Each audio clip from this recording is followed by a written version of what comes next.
Okay, so this is a tutorial on the knee joint. So the knee joint is the largest synovial joint in the body, and it's these articulations between the femur and the tibia, and also between the patella and the femur.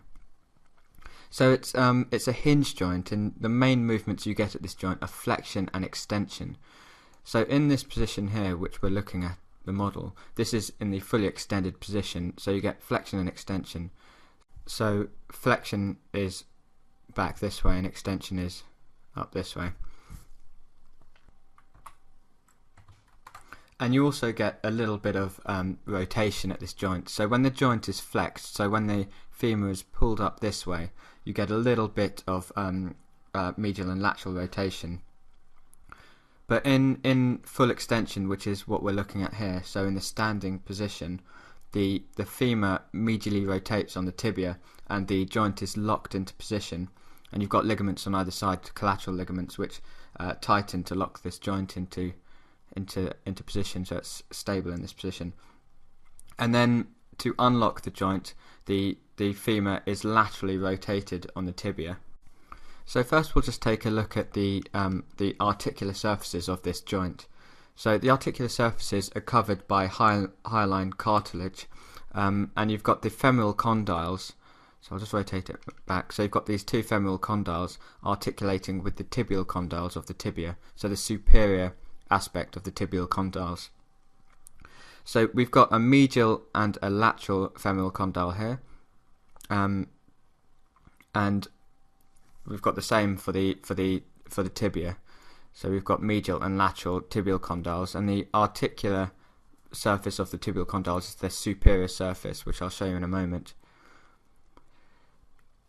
So the two femoral condyles here are separated by this region, which sits between them. This is the intercondylar fossa.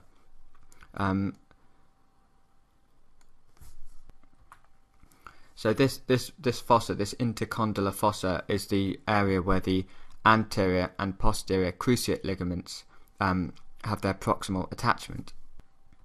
So I'll come on to talk about that in a moment. And just above the condyles, you've got epicondyles. So this is the site of proximal attachment for the collateral ligaments, the medial and lateral collateral ligaments, or the tibial and fibular collateral ligaments. So the epicondyles are actually they're not articular. So you've got these epicondyles here where the collateral ligaments attach.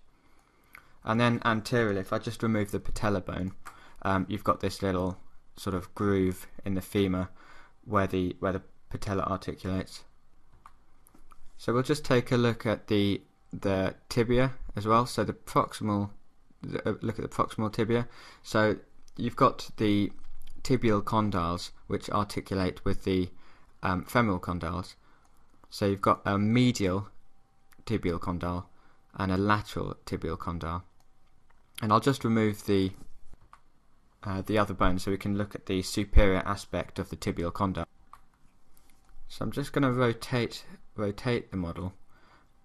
So we're looking at the superior aspect, and you can see the sort of faded fibula. So this side is lateral, this side's medial, and we've got anterior up here, posterior back here. So I'll just fade out those bones now, and we'll look at the superior surface of this bone. So this is the articular surface of the tibial condyles. So medially we've got, we're looking at the superior surface of the medial condyle, and here's the superior surface of the lateral tibial condyle. And in between these two condyles you've got this region, so the intercondylar region. And this region is important because you get the cartilage, the menisci of the knee joint attaching in this region, and also the anterior and posterior cruciate ligaments attach in this region. And I will show you that in this tutorial. So this whole region, this whole superior surface, is referred to as the tibial plateau. So it consists of the articular surfaces of the tibial condyles and this intercondylar region. So that's the tibial plateau. So if I just rotate the model around a little bit, you can see that there's this sort of there's this eminence, this protuberance of bone. So this is the intercondylar eminence, and laterally we've got the lateral intercondylar tubercle, and medially we've got the medial intercondylar tubercle. So just while we're looking at this view, I'll just talk a little bit about the menisci. So these are fibrocartilaginous structures which sit on either side, and they're crescent shaped. So the menisci are also called semi-lunar cartilages because of their sort of half-moon shape, and they function really to act as shock absorbers, and they sort of accommodate changes in the movements of the bones at this joint. So I'll just switch over to another diagram. So we're looking at the exact same view. We're looking superiorly at the tibia, at the tibial plateau, and this is anterior up here, posterior down this side. So you can see these crescent-shaped menisci. So you've got a medial meniscus and a lateral meniscus, and you can see how they attach in this central intercondylar region. You've also got the anterior cruciate and posterior cruciate ligaments attaching in this intercondylar region. So you can see anteriorly that there's this ligament which connects the two menisci. So this is called the transverse ligament.